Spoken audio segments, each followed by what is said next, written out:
السلام علیکم defence viewers and welcome to international defence analysis. Viewers defence updates میں پاکستان کے JF-17 سے رات کروز میزائل کو ٹیسٹ فائر کیے جانے کی سوشل میڈیا پر گردش کرتی خبر پر بات کریں گے، جبکہ ترکی پر عائد امریکی پابندیوں اور ان پابندیوں پر ترکی کے ممکنہ رد عمل سمیت پاکستان کے ساتھ ترکی کے جاری دفاعی معاہدوں پر ان پابندیوں کا کیا اثر ہوگا، اس پہلو پر بھی بات کریں گے، جبکہ کچھ بین الاقوامی دفاعی خبریں بھی اس ویڈیو میں شامل ہوں گی۔ So let's start.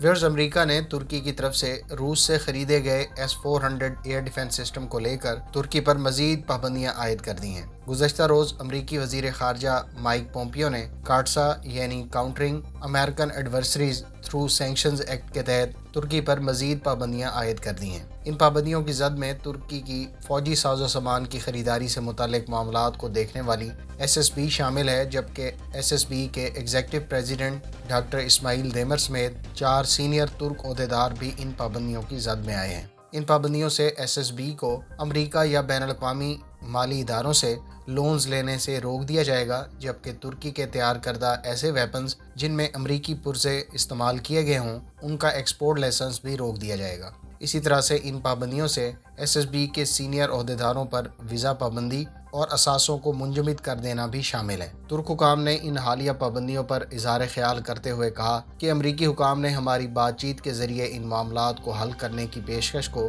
پس پش ڈالتے ہوئے یک طرفہ پابندیوں کا راستہ اختیار کیا، جبکہ ترک حکام کا مزید کہنا تھا کہ ترکی اس اقدام کے خلاف متعلقہ اقدامات کرے گا جو بہرحال تعلقات کو مزید خراب کریں گے۔ ترک وزارت خارجہ کے ترجمان کی طرف سے آج ایک بیان میں کہا گیا ہے کہ ترکی اپنے ملک کی سلامتی کے لیے ہر ممکن اقدامات اٹھائے گا۔ یاد رہے کہ ترکی کی طرف سے پیٹریاٹ ایئر ڈیفنس سسٹم سے متعلق درخواست کو امریکہ کی طرف سے مسترد کیے جانے پر ترکی نے روس سے 2017 میں S-400 ایئر ڈیفنس سسٹم خریدنے کے لیے $2.5 ارب کی ڈیل طے کی تھی۔ تب سے امریکہ اس کوشش میں ہے کہ ترکی روس سے اس دفاعی نظام کو نہ خریدے۔ اس مقصد کے لیے بعد میں نہ صرف امریکہ نے ترکی کو پیٹریاٹ سسٹم آفر کیا بلکہ ساتھ ہی کاٹسا کے تحت پابندیاں عائد کرنے کی دھمکی بھی دے دی۔ تاہم ترکی نے اس ڈیل کو ترک نہیں کیا اور 2019 میں روس کی جانب سے اس سسٹم کی ڈیلیوریز بھی مکمل کر دی گئیں۔ امریکہ نے اس کے جواب میں نہ صرف ترکی کے لیے تیار کردہ F-35 اسٹیلتھ ایئر کرافٹ کی فروخت روک دی تھی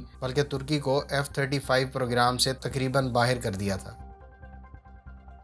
یاد رہے کہ ترک کمپنیاں F-35 پروگرام کے لیے بہت سے پرزہ جات ابھی بھی تیار کر رہی ہیں۔ دوسری طرف روس نے 36 فائر یونٹس اور 192 میزائلز پر مشتمل S-400 کی چاروں بیٹریز ترکی کو قبل از وقت ڈیلیور کر دی تھی، جبکہ ترکی اس دفاعی نظام کی پیمنٹس بھی کر چکا ہے اور اس سسٹم کو ٹیسٹ بھی کر چکا ہے۔ اس دوران امریکہ نے ترکی کے لیے تیار کردہ F-35 اسٹیلتھ ایئر کرافٹ یونان کو فروخت کرنے کا اعلان کیا ہے۔ جہاں تک ترکی کی جانب سے حالیہ پابندیوں کے جواب میں ممکنہ اقدامات کا تعلق ہے تو ترکی اس وقت فوری طور پر امریکہ پر پابندیاں عائد کرتے ہوئے انسرلک ایئر بیس کو فوری طور پر چھوڑنے کا حکم دے سکتا ہے۔ یاد رہے کہ انسرلک ایئر بیس دہائیوں سے مشترکہ طور پر امریکی اور ترک ایئر فورس کے زیر استعمال ہے، جبکہ یہ ایئر بیس امریکہ کے عراق اور شام میں کیے جانے والے مختلف آپریشنز کے لیے اہم بیس کے طور پر استعمال کی جاتی رہی ہے۔ امریکہ نے یہاں پر فارورڈ ڈپلائیڈ ٹیکٹیکل نیوکلیئر ویپنز بھی رکھے ہوئے ہیں۔ اسی طرح سے ترکی کی طرف سے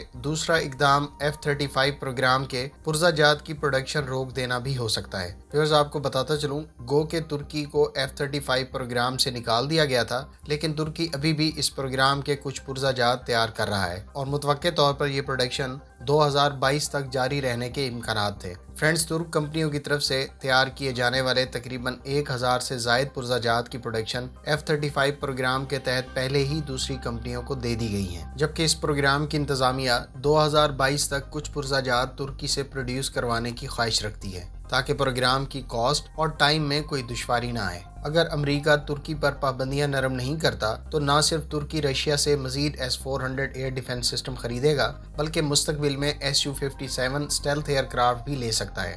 حالیہ پابندیوں کے بعد کرسٹوفر فورڈ جو انٹرنیشنل سیکیورٹی اور نان پرولیفیکیشن کے اسسٹنٹ سیکرٹری ہیں، ان کا کہنا ہے کہ اگرچہ امریکہ نے ہندوستان اور چائنا کو براہ راست نہیں دھمکایا، تاہم ترکی پر حالیہ پابندیاں دوسرے ملکوں کو روس سے حساس نوعیت کا مزید دفاعی ساز و سامان خریدنے سے باز رکھے گا۔ تاہم ترکی پر حالیہ پابندیاں دوسرے ملکوں کو روس سے حساس نوعیت کا مزید دفاعی ساز و سامان خریدنے سے باز رکھے گی، کیونکہ اس سے یہ پیغام دیا گیا ہے کہ امریکہ اس معاملے پر کس قدر سنجیدہ ہے۔ جہاں تک پاکستان کے ساتھ ترکی کے دفاعی معاہدوں کا تعلق ہے، تو ان پابندیوں سے ممکنہ طور پر پاکستان کی ملجم کارویٹس کا معاملہ التوا کا شکار ہو سکتا ہے، کیونکہ ان کارویٹس کے لیے امریکی جنرل الیکٹرک گیس ٹربائن فراہم کر رہی ہے، اور عین ممکن ہے کہ ان پابندیوں کی بنا پر ترک کمپنی ایس ٹی ایم کو ان کارویٹس کو ایکسپورٹ کا لائسنس نہ ملے۔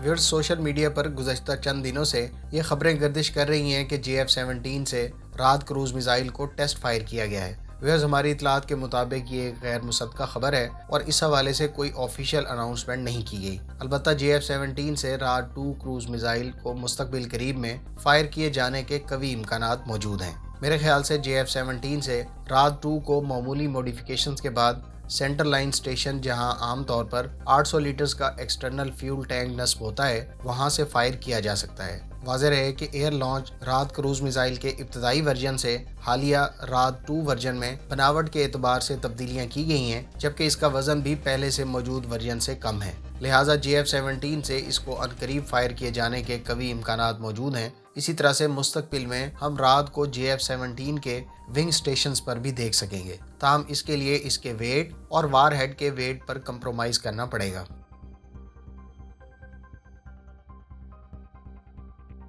ویئرز، انڈیا کی کولکتہ میں based Garden Reach Shipbuilders and Engineers Limited نے پروجیکٹ 17A شپس کے سلسلے کی دوسری شپ لانچ کر دی ہے۔ GRSC کے حکام کا کہنا ہے کہ انڈین نیوی کے پروجیکٹ 17A کے لیے 3 state of the art ships build کرنا کمپنی کی کمٹمنٹ کو ظاہر کرتا ہے۔ یاد رہے کہ پروجیکٹ 17A سب سے پہلی گیس ٹربائن پروپلشن شپ ہے اور اس کو GRSC پر بننے والی اب تک کی سب سے بڑی کامبیٹ شپ قرار دیا گیا ہے۔ اس شپ کی ڈسپلیسمنٹ 6670 ٹن، لینتھ 149 میٹر اور وڈتھ 17.8 میٹر بتائی گئی ہے۔ اس کی سپیڈ تقریباً 52 کلومیٹر پر آور ہے، جبکہ رینج 10,000 کلومیٹر سے زائد ہے۔ اس شپ میں 226 پرسنل کے لیے اکاموڈیشن موجود ہے، جبکہ اس کے آرمامنٹ میں 127 ملی میٹر کی مین گن، 2 30 ملی میٹر کی anti aircraft artillery systems, 2 torpedo tubes کے علاوہ 32 سیلز کے ساتھ اسرائیلی ساختہ Barak 8 surface to air missile launcher, جبکہ براموس میزائل لانچ کرنے کے لیے 8 ٹیوبز پر مشتمل لانچر بھی موجود ہے۔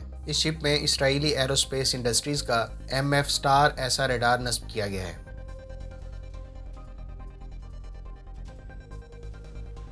ویورز، ترکی نے $80 ملین کی ڈیل کے تحت تیونس کو 3 انکا ڈرونز فروخت کرنے کا معاہدہ طے کیا ہے۔ معاہدے میں 52 پائلٹس اور مینٹیننس پرسنل کی تربیت کے علاوہ ان ڈرونز کے لیے گراؤنڈ سٹیشنز بھی شامل ہیں۔ یاد رہے کہ ترکی کا یہ ڈرون باقاعدہ طور پر 2016 میں ترک ایئر فورس میں انڈکٹ کیا گیا تھا اور اس کو ترک ایروسپیس انڈسٹریز نے تیار کیا۔ اس ڈیل کے حوالے سے ترکی اور تیونس کے درمیان مذاکرات گزشتہ 2 سالوں سے جاری تھے، جبکہ اب اس ڈیل کے طے ہونے پر ترک ایگزم بینک پہلے ڈرون سسٹم کو فائنانس کرے گا۔ یاد رہے کہ تیونس نے ترکی سے اس سال BMC ملٹی پرپز وہیکلز بھی خریدی تھیں۔ اگر آپ انکا ڈرون کے مختلف ویریئنٹس اور ویپن سسٹمز کے بارے میں مزید جاننا چاہتے ہیں تو تفصیلی ویڈیو کا لنک ڈسکرپشن میں موجود ہے۔